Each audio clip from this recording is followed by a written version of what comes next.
feeling that a lot of this video is going to be me knocking cats off of this table. Hey guys, welcome back to the Vodkast. I really hope this sounds good and looks good. This is my first attempt at something very, very new. We've got 3 cameras going today, mostly to the thanks of Bob Melanson. So thanks, Bob. You got your overhead now. That is my Logitech. And then you guys, camera 1 is my wide angle, and camera 2 is... all this beautiful thing right here. This is what's getting the subscribers. Or not getting the subscribers, I'm not sure. Anywho, today on the menu, what we have is the gluten-free Oreos. I've had these for a few days. Carol picked up the regular Oreos a few days before that, so this was ready to go. What you don't know is I've got a little surprise in here that's actually in the running. We've got a competition going between these 3. Not only are we going to compare these to see if they taste similar, we're also going to have an Oreo off to determine which of these is the best Oreo. And as always, we have our trusty rusty milk cup, all thanks to Jess and Herbie. See, this show wouldn't be possible without my friends, so thank you guys. Let's bust into the gluten-free Oreos first and give them a smell. We all know what an Oreo smells like.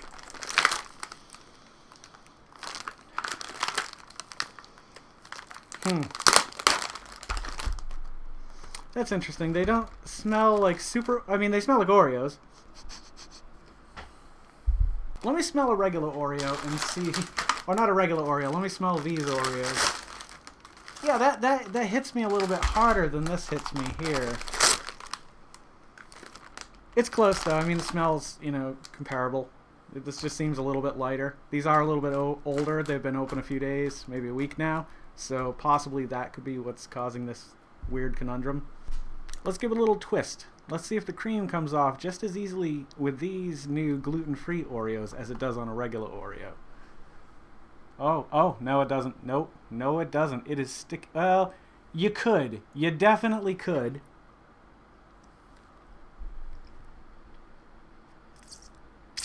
But you shouldn't, because it's definitely doing something here. I'm not sure if that's the cookie, though, or if it's just because it's been sitting in the studio with all the lights on and stuff. So, well, here we go. This is our first try. I noticed one thing right away. Hold on. Hang on a second. That was brittle. Guys, we're taking a deep dive here. Something's going on. This isn't right. Something's not right. Oh, look at this. The cream is just falling apart on these. Now, obviously, there's no gluten in these, which is like glue, because it sounds like glue, I think.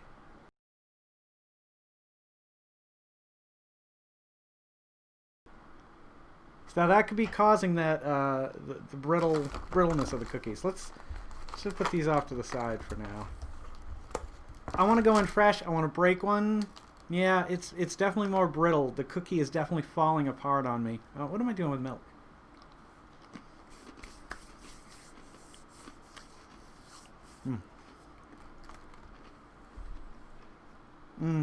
Oh boy.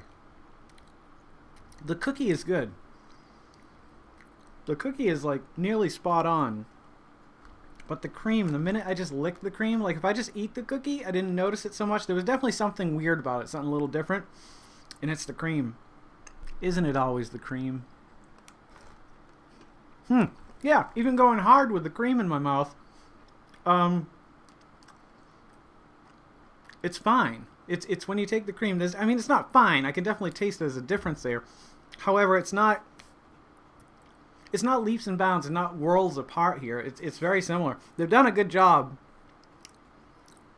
It's just the cream that there's something's bugging me about the cream. To cleanse our palate, why don't we try a regular Oreo real quick here?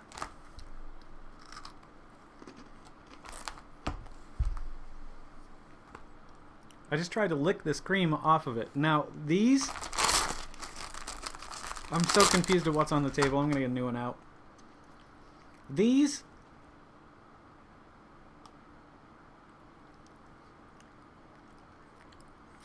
yeah, there's a lickability to those. This... no lickability. Is that a real word? Lickability? But the taste, you know, now that I'm tasting them both, I mean, I'm not getting as much cream when I try to lick this one, the regular one.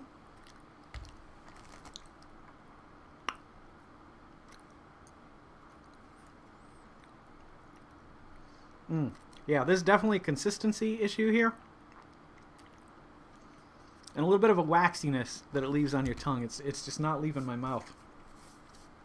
As far as the side-by-side is concerned, if I had to judge the side-by-side comparison on a 1 to 10 scale, 10 being the closest and 1 being nothing like it, I'd say it's like... I mean, the cookie is spot on. The cream is not. The flavor's close, but like I said, it leaves that waxy film, and it's got a little bit of more of a chemical taste. Not that all of this stuff doesn't have a chemical taste.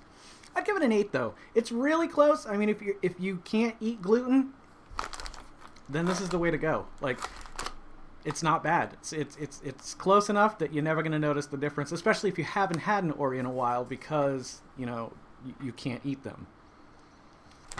Oh, but it ain't over, motherfucker. The motherfucking saga continues. What do we got here? You know what we got here? My wonderful, beautiful wife made me these. These are homemade Oreo cookies. I've had them because she made them and I wasn't going to try one, when she first handed them to me. But I'd like you to experience with me the joy of eating a homemade Oreo cookie. You ready for it? Hope you're ready.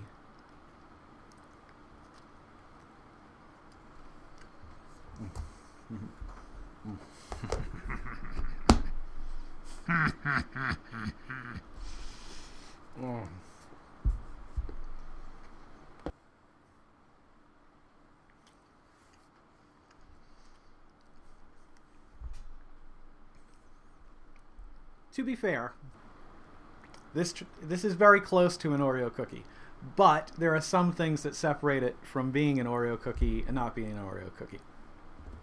The cookie's a little bit softer on these, which I actually prefer. If you know me, you know how much I love a soft cookie. We're going to get to the dunking in just a minute. Don't think I've forgotten that. Let's try this one and dunk that in there.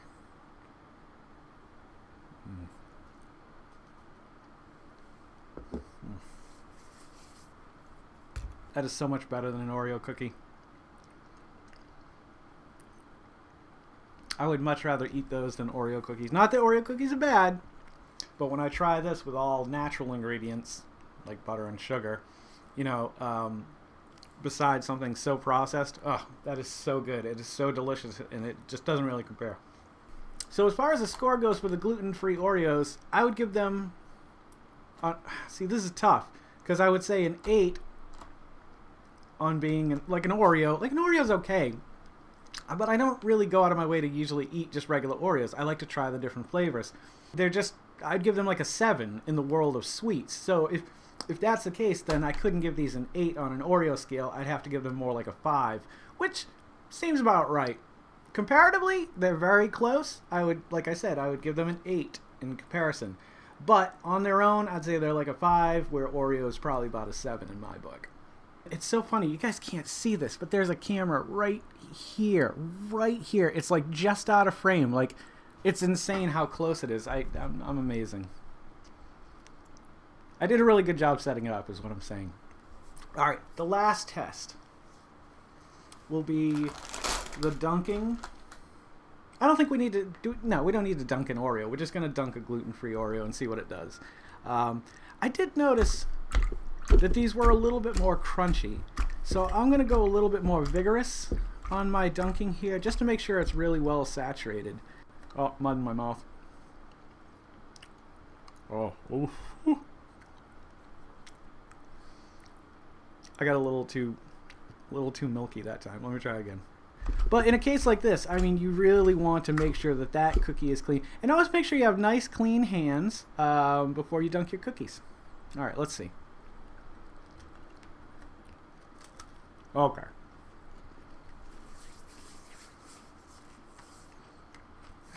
All right.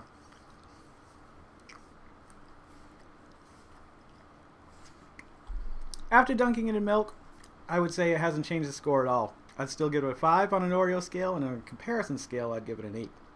So here we are. What are we to do about it? We're going to wrap up this video. That's what we're going to do. I hope you guys have enjoyed this shootout. I intend to do more of these. I'm going to start buying some of the knockoff brand Oreos and see which ones out there are the closest you can get to the original Oreo. Is that something that interests you? I'm sure it does if you're watching this. So thank you guys for stopping by and checking this out. It always means the world to me. I really appreciate it. If you guys are loving watching these as much as I am loving making them, please consider liking, commenting, subscribing, sharing. Hit that little... It's a reverse now. A little bell icon. No, for me, not for you guys, for the camera. Because... don't worry about it. Hit the little bell icon. It'll let you know every time I put out a new video. Don't forget to make somebody smile tomorrow and make yourself a better person tomorrow than you were today tomorrow. Let's make the world spin a little bit happier together. Let's sing and dance in the sun and the rain as one... Let's sing and dance in the sun and in the rain as one, my brothers and sisters. Live life to the fullest and love every moment of it, because you just never know when that last moment's going to come for you. However, never live in fear of that moment. Always live in love. And never let your inner child die. It's super important. Take care of yourselves, take care of one another, and take care of those around you who can't take care of themselves. They're the ones that need it the most. I'm Jason Oliveira. This is the Vodkast, and I'll catch you motherfuckers a little bit further on down the road. Good night, guys. And you're not motherfuckers. You're really nice people. I'm sorry. I didn't mean that.